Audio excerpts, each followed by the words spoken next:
Gourmet Leftovers 101. Today we're going to be making Italian sausage penne with fresh mozzarella and tomato. So first we're going to grill up some Italian sausages over medium heat. I got these ones from Costco and they turned out really nice. You want to cook those to an internal temperature of about 160 degrees Fahrenheit or 71 degrees Celsius.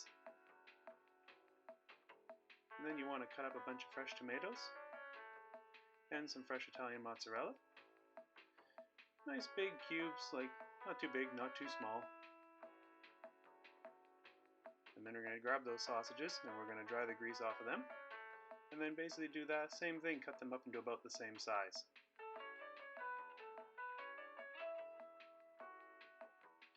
Now you're going to save about half a ladle of the pasta water, and on low heat you're just going to throw in your cooked pasta and all your other ingredients and just give them a light little toss there.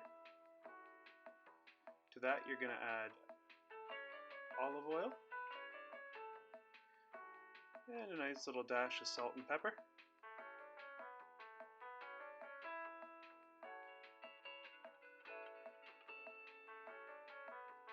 Give all those a little bit of a toss and then turn off the heat.